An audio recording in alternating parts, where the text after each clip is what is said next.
It may actually be wrong to call this a list of Grinches. Dr. Seuss's Grinch learned to love Christmas. These five Grinches didn't. Here's a quick look at 5 Grinches in history. Let's dig into this.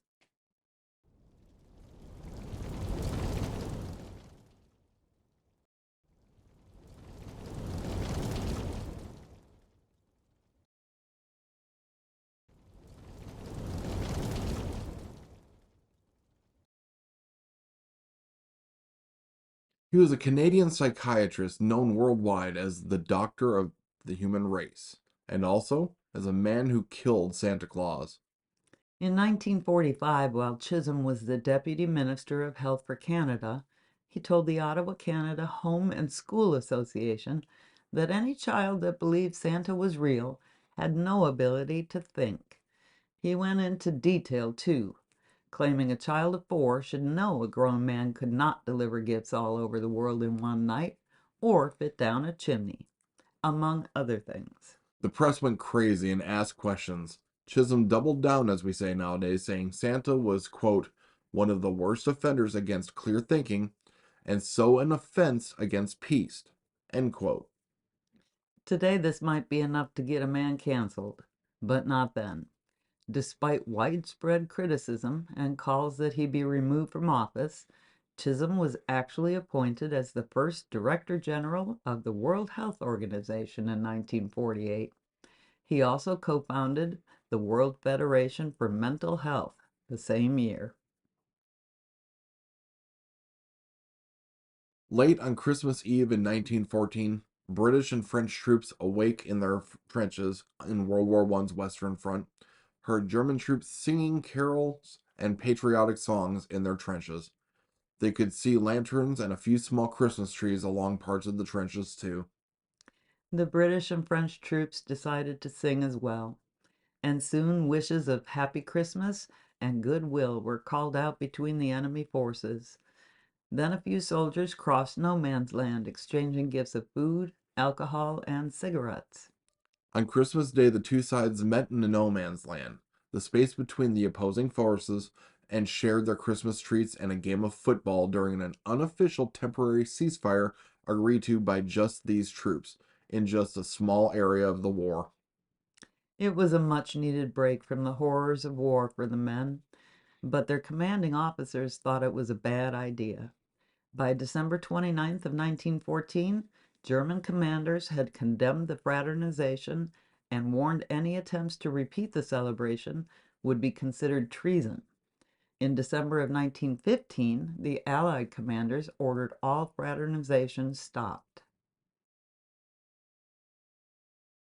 Ambrose Bierce was a brilliant writer of horror and short stories, and as a journalist. He was a master of satire and considered himself a truth teller, and he hated Christmas. He never forgave his mother for telling him Santa was real as a child, and in fact was so thoroughly disgusted by it that he said he hated her from that moment on. As an adult, he had no desire whatsoever to have any relationship with his mother, even in the afterlife. In 1911, he published The Devil's Dictionary, a collection of his satirical and funny definitions to words that had been printed in newspapers and magazines. In it, he called Christmas a day of gluttony, drunkenness, gift taking, public dullness, and domestic misbehavior. He would also write a poem called An Unmerry Christmas. Whether Oliver Cromwell banned Christmas in England is still debated to this day, but we'll tell you what happened and you can decide. We know Cromwell was a devout Puritan and helped lead the English civil wars against King Charles I. After the wars, he became Lord Protector of the Commonwealth of England, Scotland, and Ireland from 1653 to 1658. The Puritan movement believed excess, wastefulness, and overexuberance were dangerous, encouraging immorality and disrespecting God. And in 1645, 8 years before Cromwell became Lord Protector, the English Parliament banned festival days, including Christmas, ordering that these days should be spent in respectful contemplation and prayer. So, how did Cromwell get blamed for single handedly banning Christmas? Well, his Puritan government passed legislation in 1656 requiring Sunday to be observed as a holy day, with all shops and markets closed. And specific Christmas legislation included keeping shops open on December 25th and ordering soldiers to patrol the streets and confiscate anything, including food being prepared for Christmas celebrations. Trees, decorations, caroling, and feasting were all illegal. So even if Cromwell wasn't the head Grinch, he was the leader of the group that tried to ban Christmas. In another Puritan move to regulate the perceived immoral activities and threats to Christian beliefs of Christmas, the General Court of the Massachusetts Bay Colony enacted the penalty for keeping Christmas in 1659. It stated that these celebrations were a great offense to God and others, and you would be fined 5 shillings, over $50 today, if you were found or reported by others to be celebrating Christmas. It included failing to work, feasting, or in any other way celebrating the holiday. This ban lasted until 1681, although many areas didn't return to the pre-ban celebrations for many years later.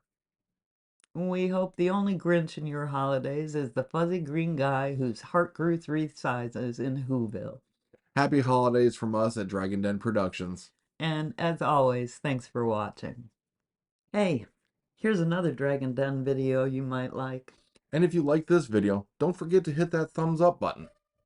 And you can hit the notification bell if you'd like to know when our videos come out. Thanks for watching.